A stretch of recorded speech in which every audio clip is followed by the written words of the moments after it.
Welcome to Charts Today. My name's David Linton, and today's edition for Friday, the 13th of April, comes to you from London. Friday the 13th. So markets often get a bit jittery around Friday the 13th. So it'll be interesting to see how things perform today. Dollar is up just very slightly, coming through the cloud on the price, but not yet on the lagging line. So we're still bearish on the dollar, and of course that means that the euro dollar is just holding its bullishness. Effectively the dollar chart inverted. Looking against dollar against the yen, we're seeing here dollar really is gaining strength. So the yen is normally a very good heads up for where the dollar's going. So short term, it does look like the dollar will strengthen slightly against other currencies. Looking at sterling, we're seeing sterling actually improving here against the dollar. So sterling is even stronger, and we're nudging the 143 mark this morning. So we're making new highs there. Taking a look at sterling against the euro, we see sterling higher here as well.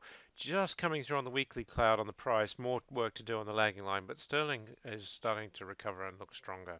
Looking at against the Swiss franc, also looking strong.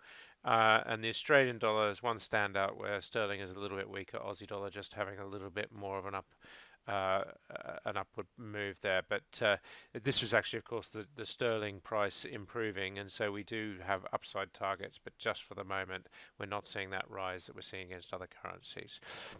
Big moves in Bitcoin yesterday. It was up 15% at one stage, and that has really put us on a bullish path on the short-term chart. This actually happened due to a lot of bear closing, so a lot of shorts being closed out yesterday, which led to a rise in the price, people buying back their short position. So we have seen quite a significant move there. So short-term bullish now with that move. The S&P 500 was up yesterday, and we are through the cloud on the short-term chart now, so it is looking a little bit better. And the Nasdaq, much the same picture. We're now coming through the cloud. So the markets are recovering. The key thing is, can we find support here and keep rising? And looking at the Dow was actually up very strongly, up over 1%, and again looking now much better short term. So U.S. markets have really turned a corner with yesterday's move in the short term charts, and that is looking much better for all three indices. So sorry, four indices that we've covered there. The S&P future is up very slightly, and the Nasdaq E-mini is down very slightly, so no real clear direction on which way the markets will open today. FTSE 100 is very flat this morning, virtually no change, and the FTSE 250 is up very slightly again, virtually no change. The DAX is a little bit higher, and again looking stronger, and the CAC 40 also looking stronger. So we are just seeing some improvements generally in markets. And we've got the Japanese market looking stronger now above the cloud. Hang Seng, which has been really struggling to break through the cloud, is just coming through on the price, not quite yet on the lagging line, but pretty well held its bullish position on the medium term. China looking less good, still bearish medium term and short term, and the Sensex index looking stronger. So we are seeing really a recovery in global markets, and even Oz, which has been probably one of the worst looking markets, is actually is just starting to come through on the cloud as well.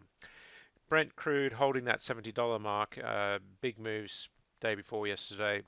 But it's got us into the 70s well and truly, and we're making multi-year highs. It's quite surprising that it hasn't really been heavily in the news, but 3-year highs in crude oil, so that's quite significant. And WTI also, of course, making new highs as well. Not quite as clear as the Brent chart, and we don't have quite as many upside targets, but we do still have this target to $73. So WTI getting above 70 will be quite key. US nat gas still sitting in the 260s, 269. No big move on storage numbers yesterday. Heating oil looking very similar to the crude charts, not making new highs though.